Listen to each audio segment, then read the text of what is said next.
Hi, everybody. Welcome to Positive Affirmations Tuesday. Today, we are going to talk about throwing out the rule book. A lot of people have rules in their lives, right? I mean, we live with rules to a certain extent. We live with rules that society gives us, right? Laws. We live by rules in certain relationships, ways that we've been taught that we need to behave in order to, just like the laws of society, we have to follow the laws of society so that we can maintain where we are so far with society, which still has a long way to go. And then we have the rules in relationships that teach us that if we want to maintain the relationship that we're in, these are the standards of the relationship, and usually those are set by both people. But then we often have rules subconsciously or consciously that we have in place for our life, right? And you might not think of them all the time. You might not ever think about them at all. But I challenge you to think of the rules that you have set for yourself today, because some of them may not be serving you anymore. I know I certainly have rules that no longer serve me and that I'm trying to let go of. Sometimes that's a little bit hard to do, especially because of the childhood that I had. It was really dysfunctional. And so some of the things that I have that are kind of unspoken, unconscious rules in my life are based out of that dysfunction. Well, that dysfunction didn't serve anybody, and it certainly isn't serving me. So I've been consciously trying to figure out what's no longer serving me and get rid of it to simplify my life. So I'm going to start with a book out of this creative visualization series by Shaki Gowan, because for me, it's relevant. I think it's where a lot of the rules that I've created for myself in my life, I think it's really relevant to those. So it's called The Inner Critic. The inner critic is the voice that keeps us constantly informed of what we are doing wrong, how we have fallen short, what mistakes we have made, are currently making, and will probably make in the future, how terrible our appearance is, and how inadequate we are. Many people's lives are unconsciously run by their critic, or a combination of a perfectionist pusher critic.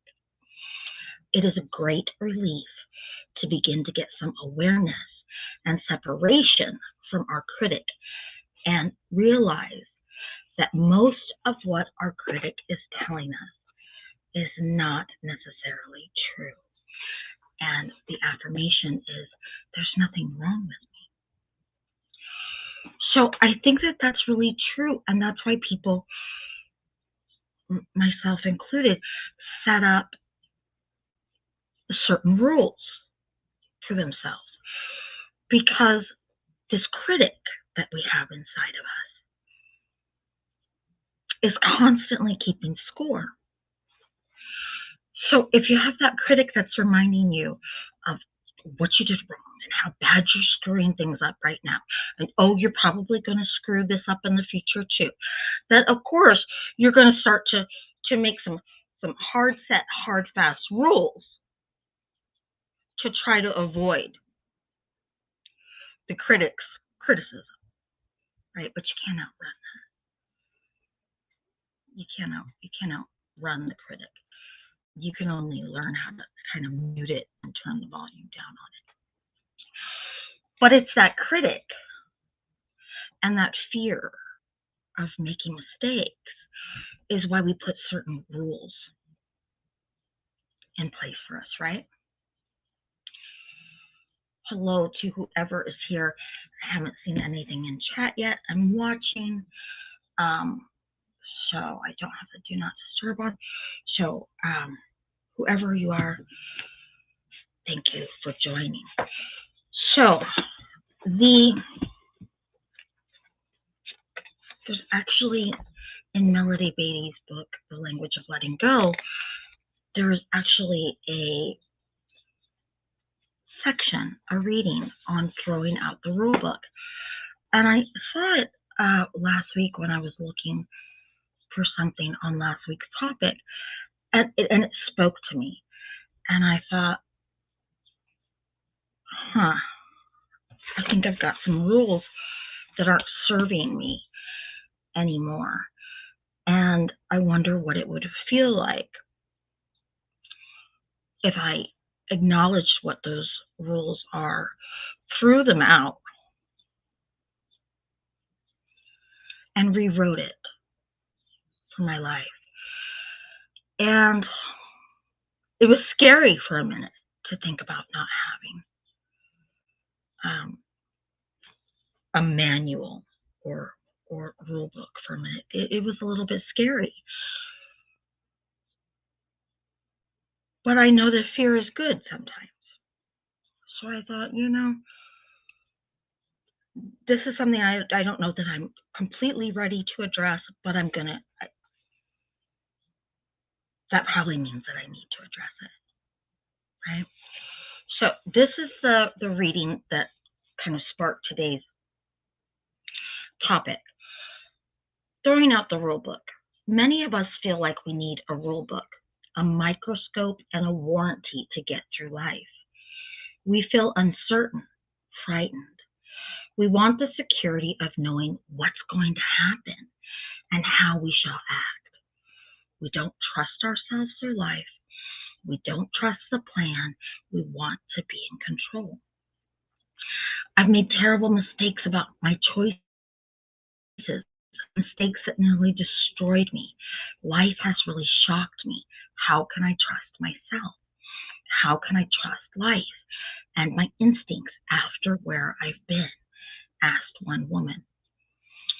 It's understandable that we fear being crushed again, considering the way that many of us were when we bottomed out in codependency. We don't have to be fearful. We can trust ourselves, our path, and our instincts.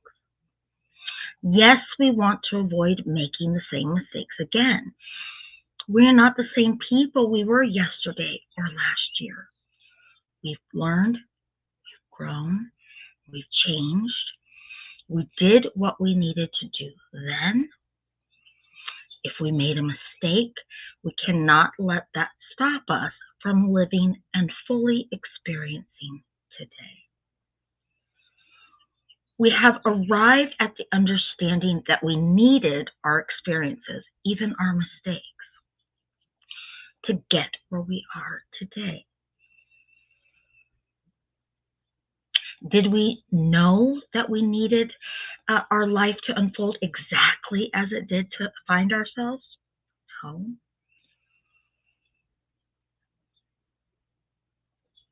To find ourselves in this new way of life, or is there a part of us still calling our past a mistake?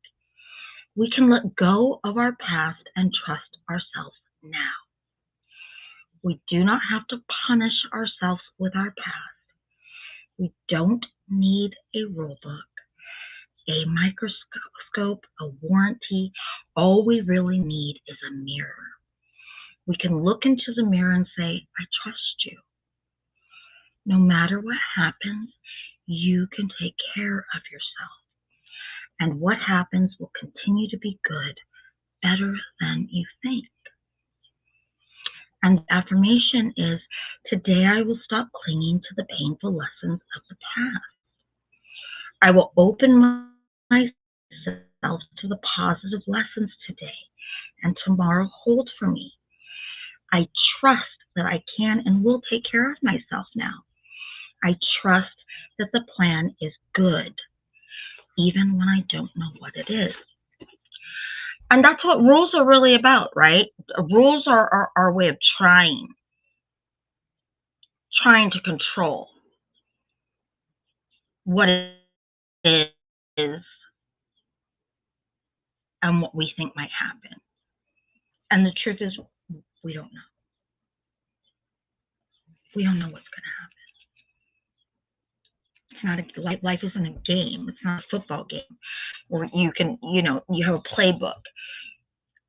And in this scenario, you run this play. And in that scenario, you run that play. That's not how life is. Life's unpredictable. And I've talked about this before. I mean, bad things happen. And no amount of rules or safeguarding yourself is going to stop bad things and bad feelings, bad moments from happening to you.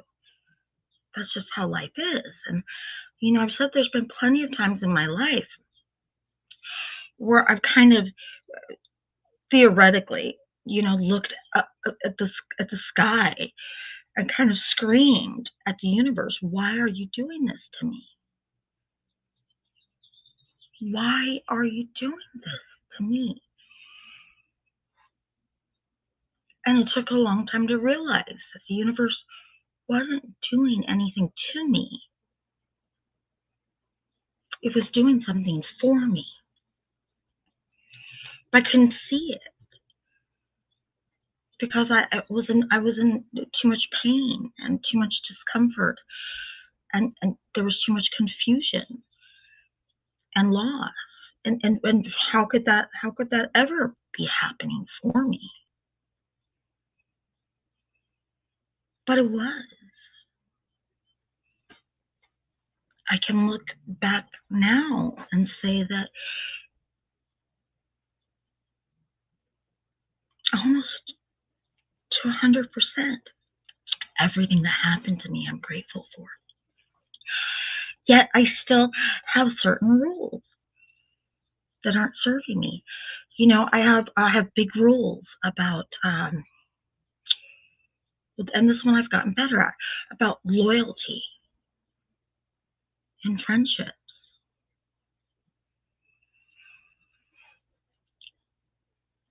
That's the biggest thing for me, is you have to be loyal, or I don't want you around. And then I realized that the biggest part of that loyalty and the friendship, the biggest part of that burden I was putting on myself. And to a certain degree, I guess I formed a belief that in order to be a loyal friend, that meant that I had to put up with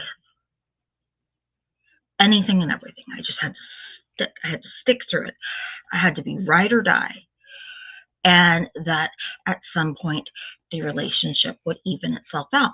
But I had to be there regardless. And that's not really loyalty. That's kind of self-abuse. And so I've gotten better at it over the years. And now if I don't feel that a relationship or friendship is an equal thing, and if it causes me more grief than it brings any relief or solidarity by being friends, I mean, so a few things have to happen, but I'll cut it loose. I'll just end the friendship. And oh, hi, Sandy. Well, I'm glad that you found it. Um,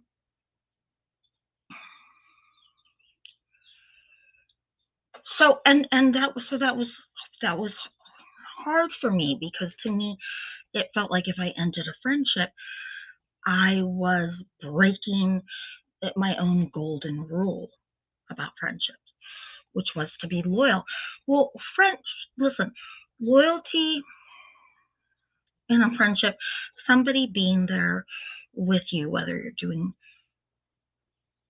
well or you're struggling, that's that's everything, right? But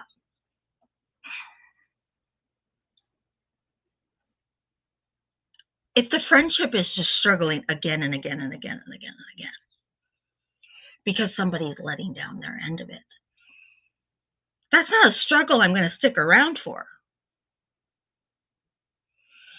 And so I've learned to let that go. And that doesn't mean that I'm a disloyal person.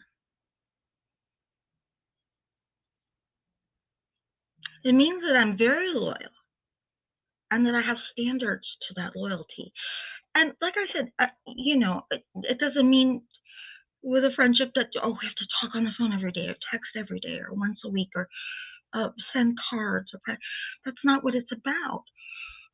We all know what it's like to be let down in a relationship or a friendship. And so here's the thing: I've started to just,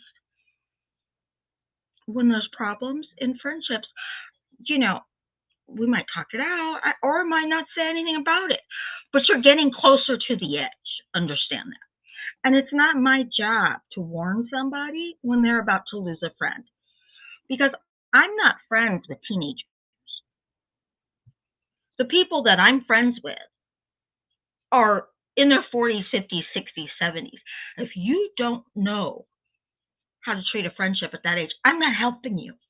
And I'm not sticking around because you're not going to figure it out on me. So, like I said, well, I might not say anything. You're getting closer to the edge every time you screw with me. And the day that I cut the cord, please don't act surprised. I'm not going to warn you. I'm not going to tell you why. I'm not going to make excuses. I'm not going to try to make you feel better about it. That's not my job. My job is to protect me and to maintain my energy to put towards people that are really supportive and whose friendships I don't dread. So I kind of had to think. I've had to kind of learn how to rewrite my definition of loyalty in a friendship because that's a big rule for me. That's almost the only rule. I mean, besides me liking you, I gotta like you. I have to respect you. I have to be invested.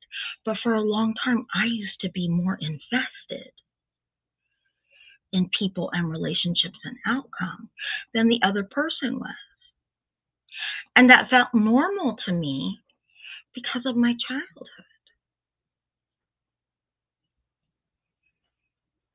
Nobody ever worried about my feelings. I didn't even worry about my feelings. I worried about everybody else's. So that became very natural to me to put everybody else first. And even when I was in college and law school, I waited tables, which and I made great money. Why wouldn't I make great money doing that? I was a codependent. My happiness came from making other people happy.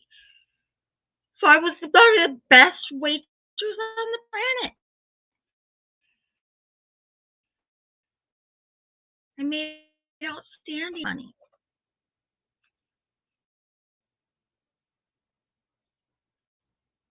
But it was always about putting other people first. And that was kind of an unwritten subconscious rule that I had. I think I thought by doing that it kind of disproved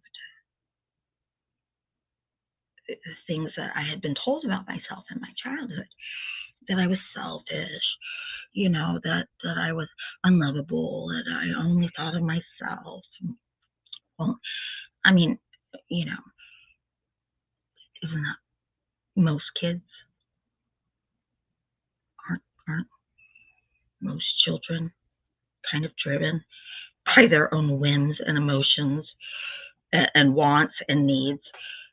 Otherwise, there's temper tantrums. I mean, that's kind of, and I'm not saying that I was a selfish child, but if I was, it's pretty par for the course of what I've seen of children. But I always thought that those things, I knew that I wasn't loved. I knew I wasn't valued. Um, and I didn't know why. And so sometimes I took those statements that were just cruel and mean and abusive, and there was a lot of other things. I took them to be gospel because I took them to be the explanation, the reasoning for, oh, that's why I'm not. Okay, that's why they treat me the way that they do. That's why they don't love me. And really, honestly, it took me years and years and years and years to figure it out. It had nothing to do with me. But what it taught me when I embraced it was, it taught me to put my own feelings and my own thoughts and my own wants and my own needs on the back burner, and to put everybody else first. And even throughout my adult life, I've had people say, "Hey, relax. When are you going to get around to taking care of you?" And I say, "Oh, I'll get around to taking care of me. Don't worry about it. I'm always there. I'm always here. Yeah, I'll get around to me sooner or later. Let me take care of this right now. Let me take care of that. Let me take care of you."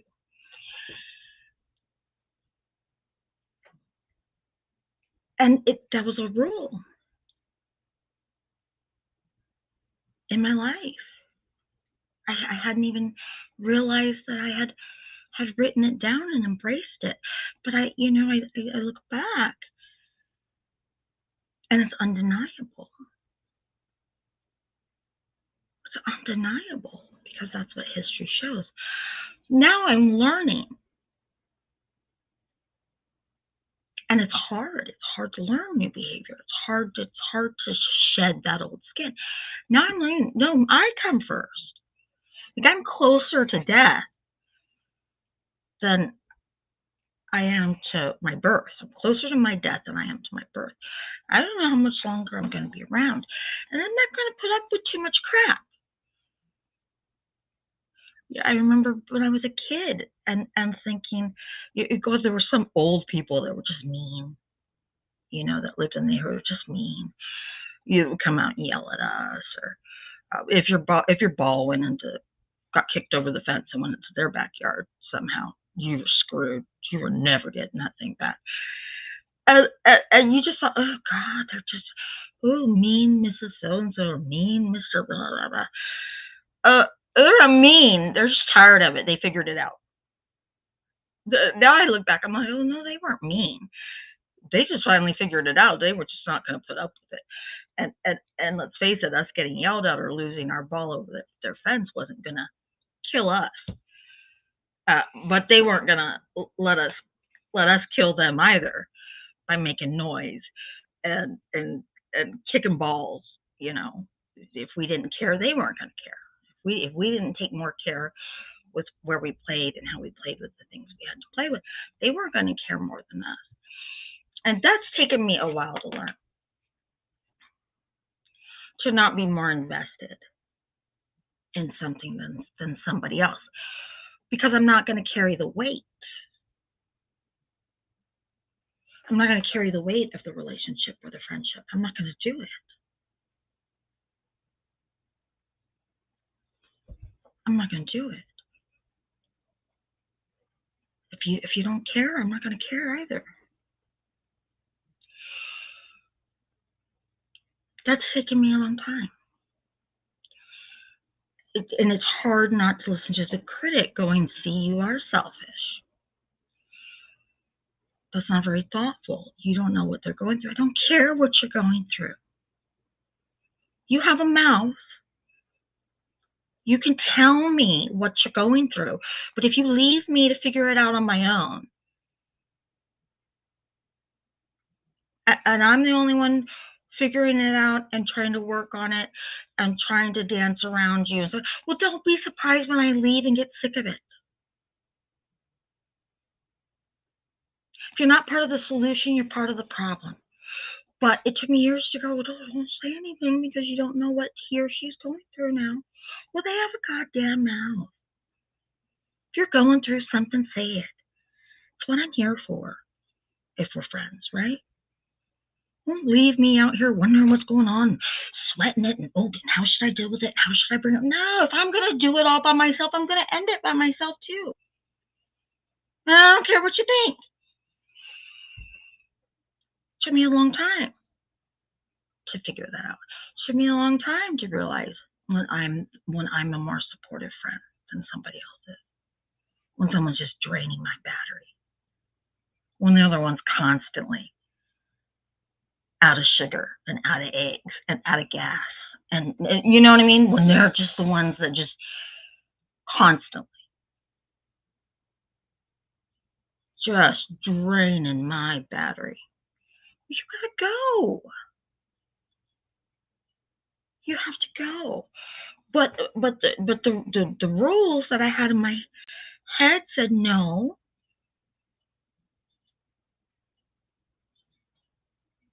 No, I mean, you know how lonely Annette, you know how lonely it was in your childhood.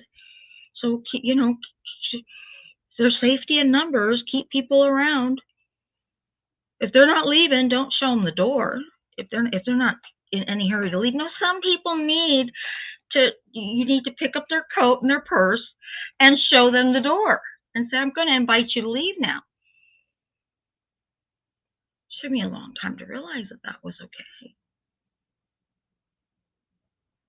Because it wasn't very ladylike,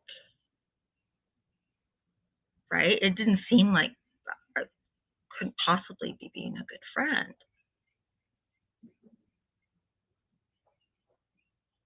Or girlfriend or daughter or niece or whatever. It didn't seem like that I could possibly be being a good friend, right? Hi, Ronnie. But the truth is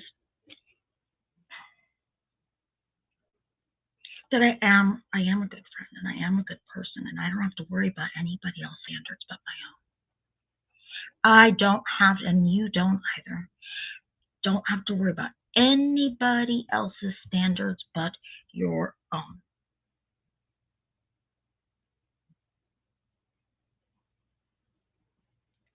And that's what makes me a good friend and a good person. That's why I have energy left over for the people that deserve it. But you're not raised to really think that way, right? So it feels really unnatural when you kind of set up and make those boundaries for yourself. But those were two, I would say, kind of two rules that I was living with that I had to let go of, and that was that I had a rule about loyalty and friendship that was an unfair standard because I was the person that was carrying the brunt of it. It was an unfair standard. And it kind of went hand in hand with always putting other people and their needs and their emergencies and their feelings way ahead of my own. Well, I can't break up with him. Now he just lost his job. He lost his job because he's an abusive, toxic alcoholic who's irresponsible. He's always going to have a crisis. It's never going to be a good time to break up with him for him. Never going to be a good time because he's just an irresponsible hot mess, and he's always going to have a crisis. That's how he lives his life. So if I'm waiting for him to be out of crisis, if I'm waiting for him to be in a good place for me to break up with him, we have a problem. We have a problem, right? We got a problem if I'm waiting for you to get your stuff together so that I can dump you. First of all, that doesn't even make sense. Like, you're a hot mess. You are you are the quicksand that I heard about, only it's embodied in a person. I'm going to stop dancing around the edge of it and just say good luck with that, because maybe me leaving is exactly what he needs. But me staying isn't helping, right? But that's what my brain would tell me to do for people. So he said sometimes it's really hard to make these choices, even when we know it's needed and the best. Yeah, but this is what I'm talking about with the rules, because it feels so wrong. It feels so unnatural.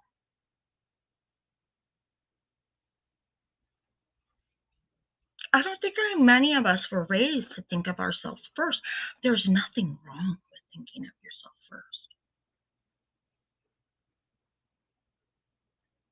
There's nothing wrong with that. But how many of us were raised to do that?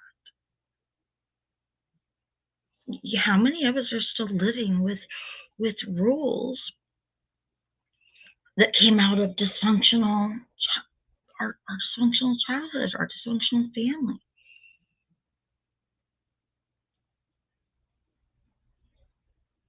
Why do you think that so many people go to jail on holidays? Because they're forced. They're forced by some rule that says they have to get together on Thanksgiving or Christmas. There's some kind of rule. They don't want to let anybody down. Yet, for 2 months leading up to it, they're bitching about it to their coworkers. They're having fights and arguments with their spouse or partner about it because they don't want to go. I mean, I don't even like turkey that much. I don't have to hang out with you. I had to hang out with you when I was a kid because I didn't have a job or a car or any way to get it and get away. But I don't have to hang out with you anymore.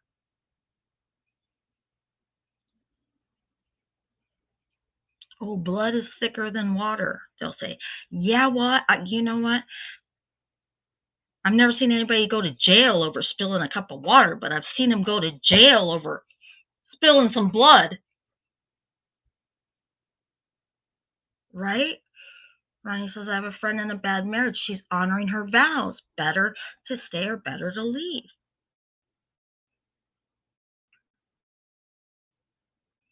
Better to know her own value first. But these are the rules, right? These are rules. No, I made that vow. I'm going to stick with that vow. Okay. All right. I mean, I guess that's honorable. But let's take a look at those vows and how's the other person treating them. Because if you're not going to be in the boat with me, and I have to paddle it alone and steer it alone and navigate it alone and try to keep it upright alone, then you need to get out of the boat.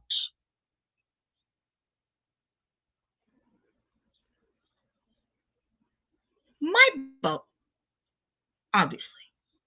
You're dead weight. And it's more energy for me to paddle you around while you're back there bitching, moaning, groaning, critiquing me. And get out of the boat, right? Is it honorable to stay in a marriage? I mean,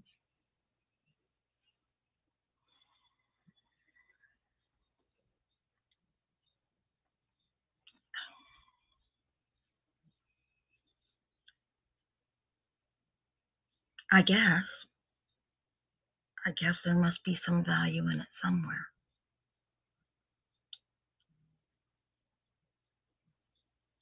There, I guess. I, I guess there's some value in the vows. Ronnie says, oh, he's not abusive, but complains to us. Well, listen, somebody complaining doesn't just make a bad marriage. There's other things going on that constitute a bad marriage. Well, I don't blame you, Ronnie. I would probably feel bad for her too. But when she feels bad for herself is when she'll decide to get out. But you can't care more than somebody else does, right? Sandy says, I spent so much time and money and energy in therapy trying to overcome all the wrong things I was taught. It's really hard. It's really hard to shed that, to shed the things that we were taught in our most formative years, right? It's really difficult. But you know what's also really, really, really, really hard is getting older and dragging around these rules and traditions and and standards that aren't ours, don't feel good, and have never really worked. That's what's really hard.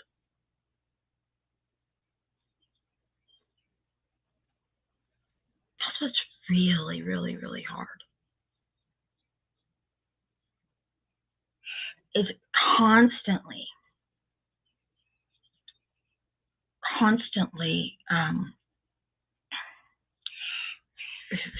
feeling that you're trying to fit into a standard or system or relationship or family structure or friendship where you don't fit and it doesn't make sense. That's what's really hard. Or trying to please somebody who can never be pleased.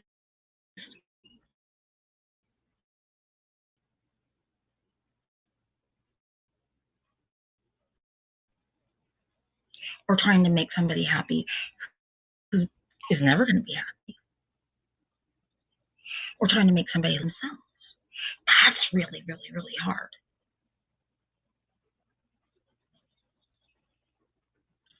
Sandy says these situations make me tell myself that if someone is saving me from drowning while dunking me excessively and almost drowning, they aren't saving me. No, they're not. Yeah, they're not saving you. They're gaslighting you. If they're constantly causing a situation, some kind of crisis, so that they can run in and save you from it or help you and make you feel better too. No, they're not saving you. They're not saving you.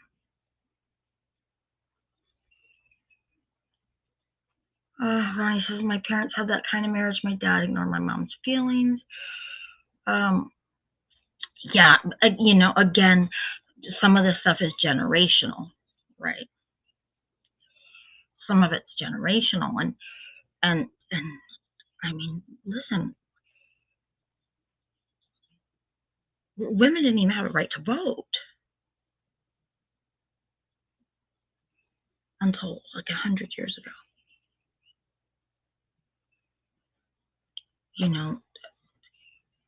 Women still don't always get paid a fair wage for the exact same amount of work that a man does. So in terms of women finding where their self-worth is right now, the struggle is real, but it's also really new. So 50, 60 years ago,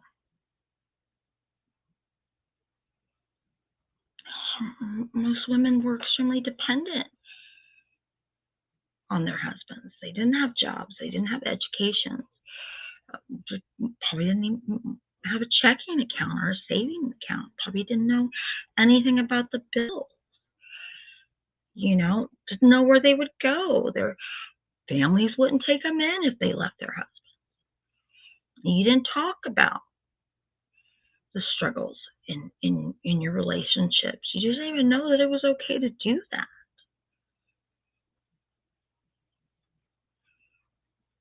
Right? So some of that's generational.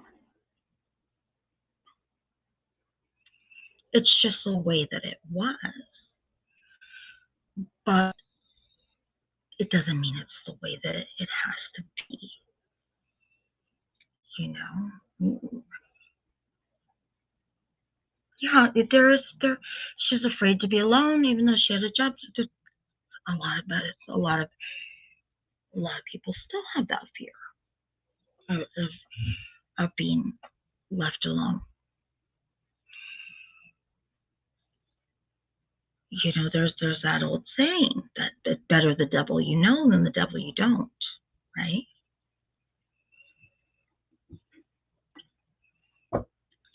I hope in another 100 years or 200 years,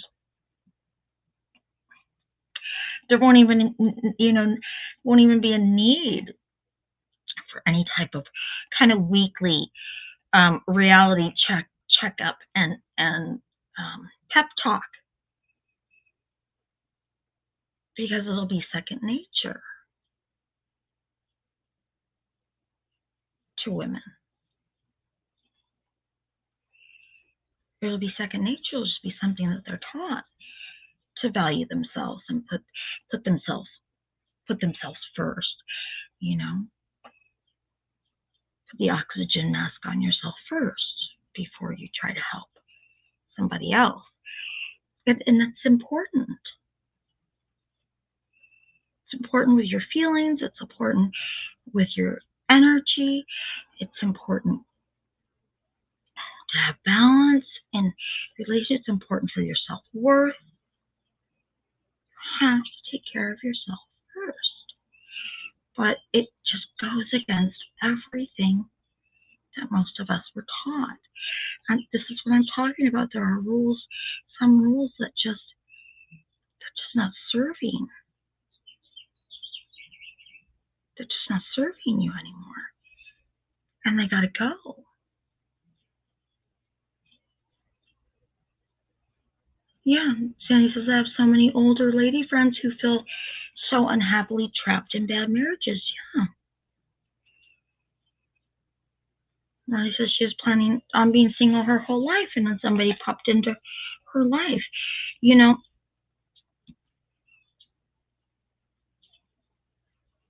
never know what's going to happen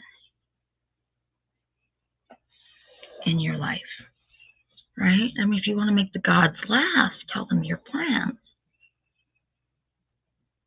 You just never know. But if you're in an unhappy relationship or a bad marriage, and you're doing it because of vows or some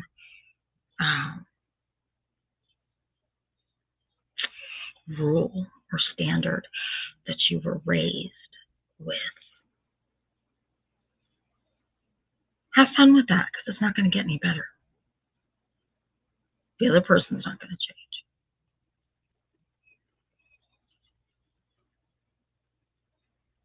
The other person's not going to change.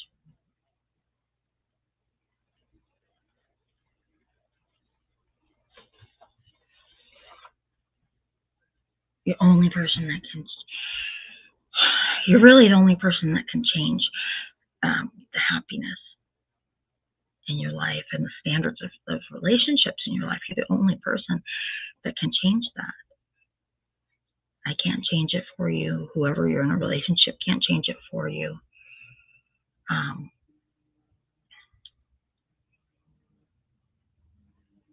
You just have to do it for yourself. And like I said, it's uncomfortable. It's uncomfortable sometimes to have to confront something in the moment. And I'm learning more to do that. I'm learning more to not, because I can tend to overthink it and try to cut somebody else a whole bunch of slack. I'm not going to overthink it anymore. If I feel it and it's going down in the moment and it's happened 1, 2, 3, 4, 5, 6 too many times, then I'm going to deal with it in the moment how I deal with it. I'm not going to stop and wait for anybody else to catch up. Because you've been here with me the whole time. You know the relationship sucks, or it's sideways, or it's unbalanced. And so I'm not going to stop. Don't tell me you didn't see it. If you didn't see it coming, I can't help you. Okay, well, now you have a whole bunch of time to go deal with that. So go deal with that. If it matters to you, then you'll stop it from happening in the next relationship. But I'm not burning any more daylight with you. And so I'm learning more to live in the moment, and just when I've had enough, I've had enough. I've had enough. We're not coming back from it. Because whatever got me to that point was a lot. But it is hard. Marlon says, but it is hard. It is hard. It is hard. Most of the things that bring happiness and satisfaction in our lives are not easy. They're not easy, but they're worth it. And once you do it a couple of times, you're not going to go back to the old way. I promise you that.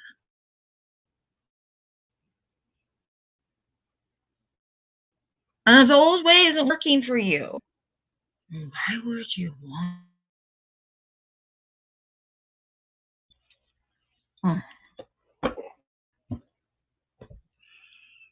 Stupid Wi-Fi. It's getting ready to rain again. It's been really windy. So this Wi-Fi. Anyways.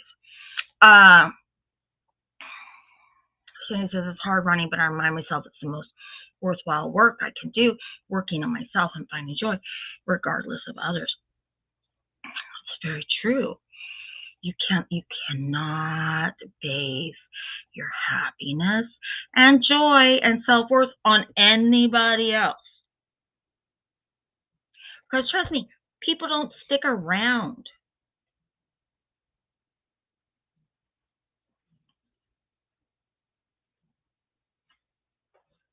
People rarely stick around.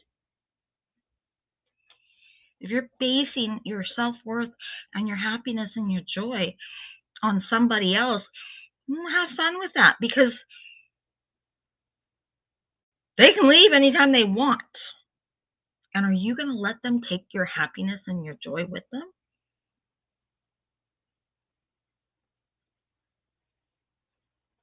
You can have shared happiness. You can mutually create joy and peace and contentment. But you can't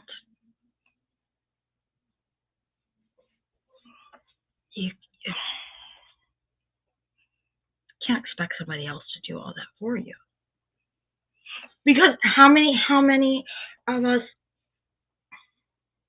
have been in a relationship that isn't good, and it isn't mutually satisfying, and you're spending all of your time and all of your energy trying to make the other person happy.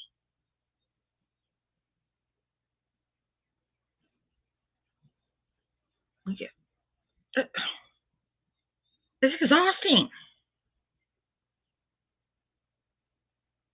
It's exhausting.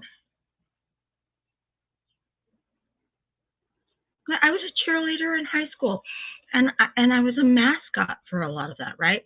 And it was my job during games as a mascot, to don the cute costume and to go out there and to make people laugh and to do the backflips and take the pictures and make the people laugh. And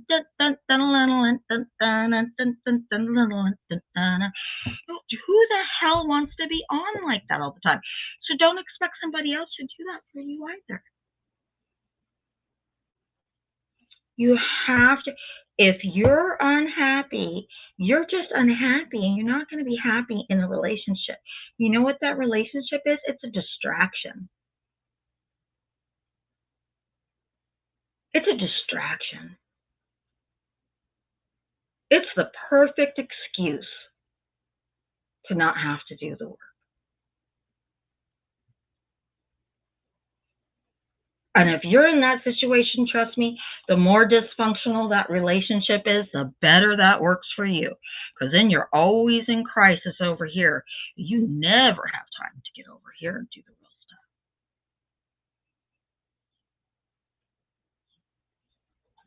See it all the time. Been there, done it. Bought the t-shirt, mailed the postcard.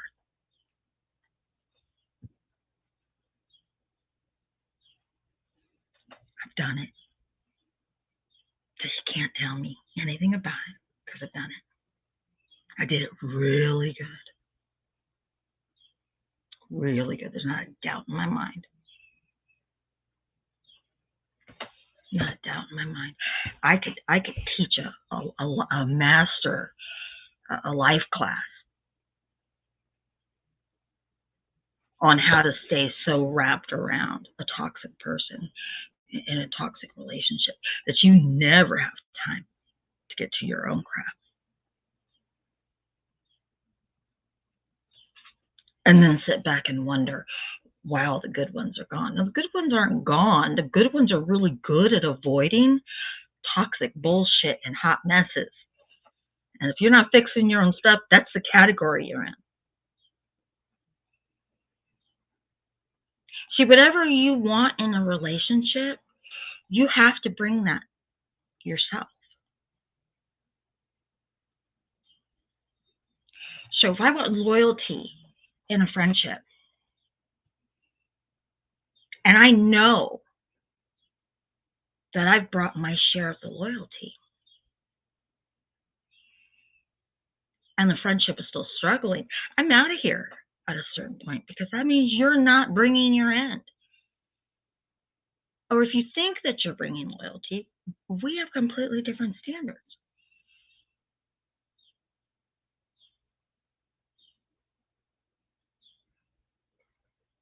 If you want loyalty, if you want trust, and be loyal and be trustworthy. If you want somebody that's healthy and balanced, then you better be healthy and balanced, because nobody that's healthy and balanced is going to sign up for the other crap. All the good ones aren't gone. All the good ones aren't taken. The good ones have just gotten really good at avoiding the crap. You've got to show up. You have to rewrite some rules, throw out some ways of thinking that just aren't working.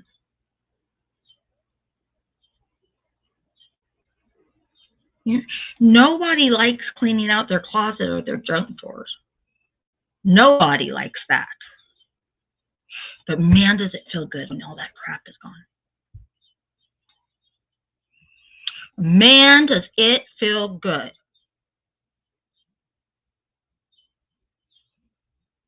When all that crap is gone. All the damn instruction manuals to appliances I don't even have anymore. Broken hangers. All the clothes that I don't wear that are just in my way, and why I can't find the stuff I really want to wear. Old magazines with junk. Do I want to deal with it? No, I don't want to deal with it. I want to spend a day doing it. I want to spend an hour doing it. I want to spend an hour looking at all the crap that I've ignored and let pile up in my life. But oh my God, I can breathe when it's done.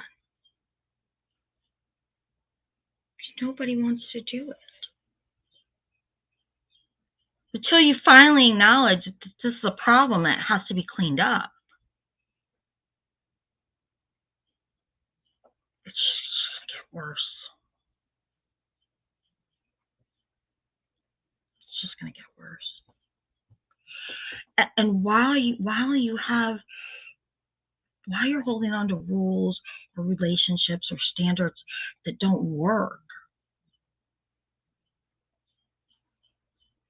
there's no room for the stuff that will.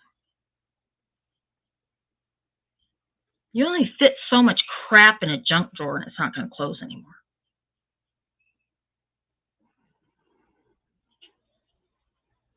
Guess you could stuff a ton of crap into a closet. The doors aren't going to close, they're going to fall off. And then you have to look at it when you really can't shut it. It's not going to get better on its own. You just keep shoving more crap in there so that you can put off cleaning it out again. Great. But eventually it has to get done. And when you do, you have room. And you might have found things that you forgot all about. Oh my God, I've been looking for that. God, I love this picture. Oh, I loved that dress. I forgot I even had it. I forgot I even had this dress that I loved because I spent 2 years pushing stuff around in the closet that I don't even like anymore, that I don't even want to wear anymore, that I wish was just out of my way. All it was doing was just confusing and convoluting the situation. I couldn't find what I really needed, what really made me happy, and what really made me joy. It made me feel joy. It made me feel good. It made me smile. Why did I put up with that for so long, right? That's what it's like when you get rid of rules that didn't work. Stop participating in relationships that aren't working.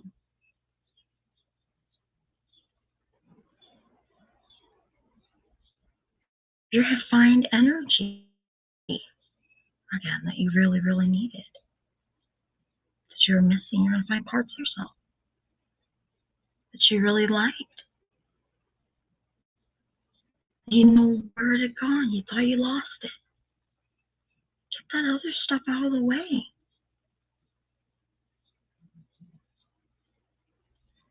Nobody wants to do it.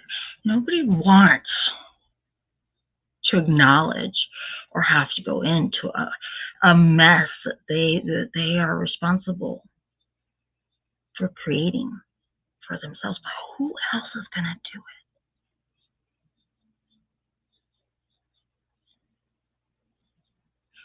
Think about the things that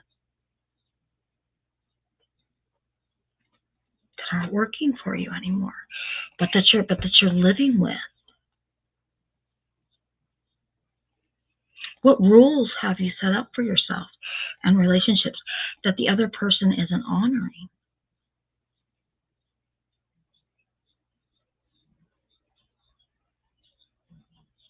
And when you find it, don't run and hide from it. Acknowledge it.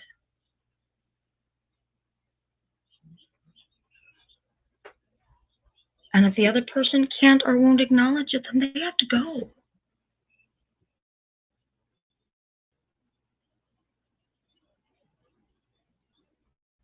Like I said, at this stage in my life, I'm closer to my death than I am to my birth.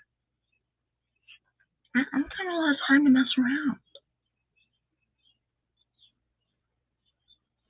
And I still have a lot of work to do. I have a lot of work to do. I have to stop pushing myself so hard. I have to give myself permission to relax more. Yeah, I've got a ton of stuff to do. Because I know I'll feel better when I do it.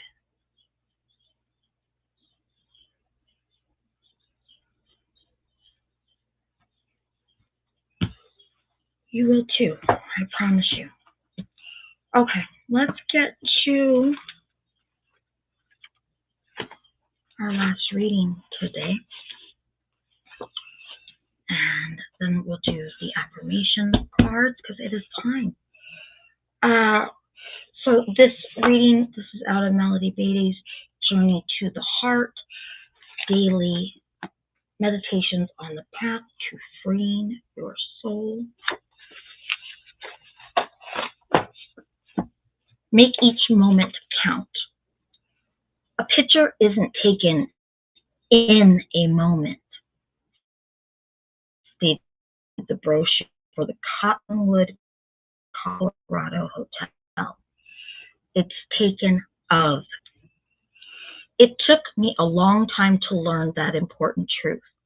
I spent years trying to get my life together and keep it together, as though it were a solid chunk that could be arranged in a certain place, then made to stay there. It took me a long time to learn about moments. In many ways, our lives are like a movie reel, made up of individual frames and single moments, each one leading into the next. It is a waste of energy to try and hold on to the moments of the past. By the time we begin reaching for them, they're gone. It is just as poor timing as trying to jump into moments that have not arrived yet, the future. And the affirmation is stay in the present moment, the frame you are in now. That's the only moment where happiness, joy, and love can be found. And remember to make each moment count. Okay?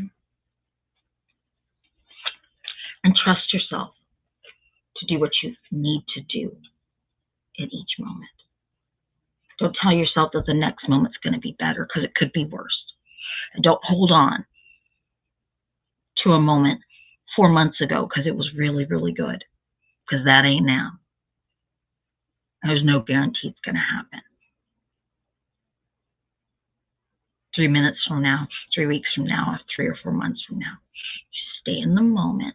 And if your gut tells you that something isn't right, you deal with it in that moment. That's all you got. All any of us have. Okay. I love these little cards because they have a question, always some good food for thought. And then they have an affirmation on the back. And the question is, what do I know to be true today that I didn't know a year ago? So you might not know a lot, you might not know everything, but you know something. You know something more than you knew a year ago. You know something to be more true or of less value than you did a year ago. And that's progress, and acknowledge it. And the affirmation says, today is a new day, and it brings with it a new set of opportunities for me to act on. Where is it? I hate trying to find that. And then our next one is one of these. Okay. And it says, as I go about my daily affairs, I listen to my own guidance. My intuition is always on my side. I trust it to be there at all times. I am safe. Okay.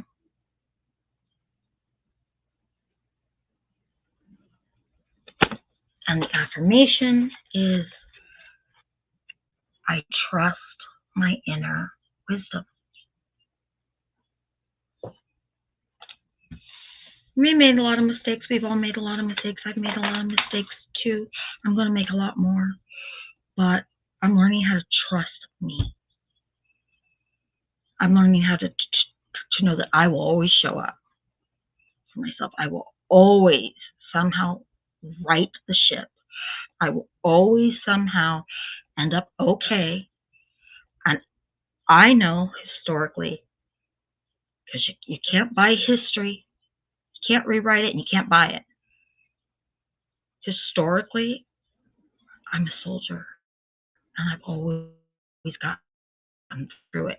It hasn't been comfortable, but I've gotten through not a whole lot. Not a whole lot I need to fear with that knowledge. And I can't unknow it because I'm here.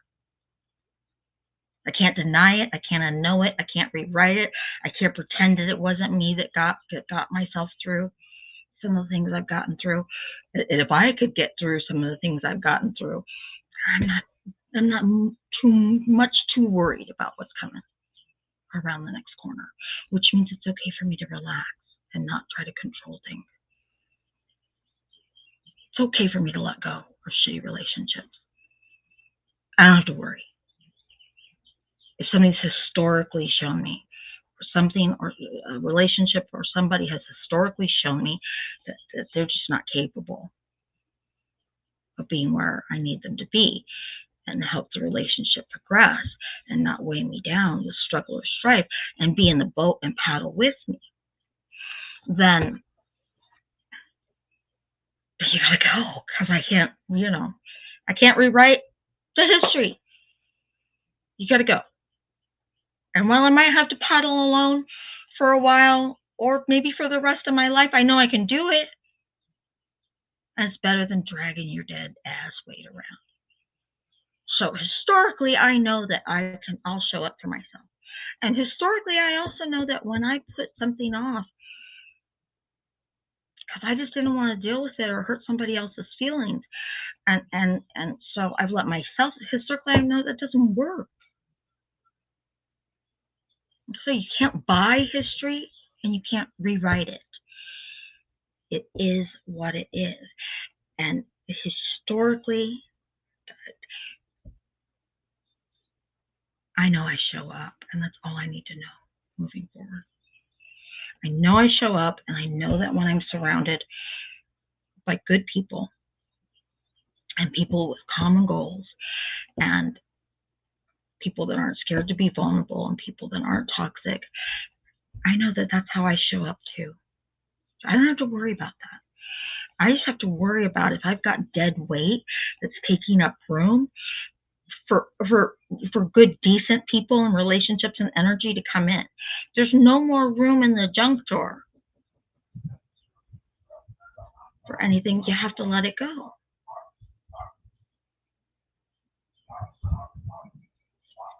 All right. That's it for today. Thank you for showing up and coming. And I will see you. I will see you guys next week. Okay? Go have a good day.